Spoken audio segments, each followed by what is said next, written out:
මේ අද මොකක්ද මේ කරන්නේ කියන එක අපි කවුරුත් දන්නවා. මේ අවුරුද්දකට එක සැරේ මේ වගේ පින්කමක් කරන්න අවස්ථාව ලැබෙයි. පින්වතුනි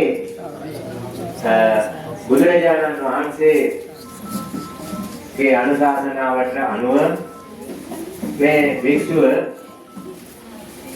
වස් කාලයේදී වස් සමාදන් විය යුතුයි කියලා ප්‍රඥාප්තියක් වැඩෙව්වා. පින්වතුනි අපේ ශාසනය බොහෝ ශාසන මැද පහළ වුණු අති විශිෂ්ට අතුයි උතුම් දහමක් නිසා බොහෝ අපට ප්‍රශ්න ගැටලු මතුවුණා වෙනත් ආගම් එක්ක. එතකොට පින්වතුනි ඔය වස් ආරාධනයක් කලින් තිබුණේ නැහැ. අපේ අය වස් කාලේ පිටපාතේ වඩින්න පටන් ගත්තා. ඥානි වලට රේ ගමන් බිමන් යන්න පටන් ගත්තා. මේ වෙලාවේදී වස් කාලේදී සිරිතක් ඇරියේ ඉන්දියාවේ ඔය ආජීවක පරිත්‍යාජික ජඩිල ආදී සියලුම අය මේ වස් කාලේදී එකතෙන් වෙලා අන ධර්මයේ ප්‍රගුණ කරනවා. ඒගොල්ලන්ගේ ධර්ම. මේ ප්‍රගුණ කරන අතරේදී ගේ පින්වතුන්ලා බොහොම ඒ අය ළඟට යනවා.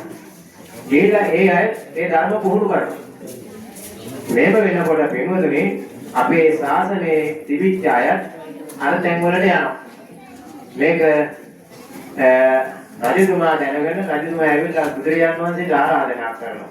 ස්වාමීන් වහන්සේ මේ අනිත් ආගම් වල අය මේ වස් කාලේ එකතැනකට වෙලා මේ බණ දහම් පුරනවා.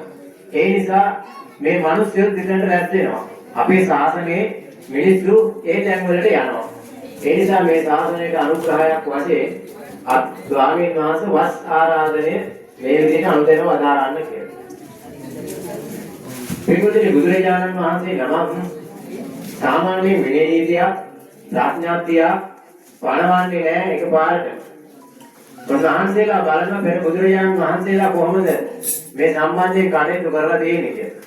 ඒ අනුව බැලුවම පෙර හැම බුදුරජාණන් වහන්සේලාම මේ වගේ වස් කාලවල වස් ආරාධනයට අනුමෝදන් ප්‍රඥාත්තියක් පානවා. විනීතියක් පානවා. ඒ නිසා බුදුරජාණන් වහන්සේ මහා සංඝයා කැඳවලා මහණෙනි මේ වස් කාලයේදී වස් සමාදන් වෙන්න කියලා ආන්න පැනවීමක් පැනෙවුවා.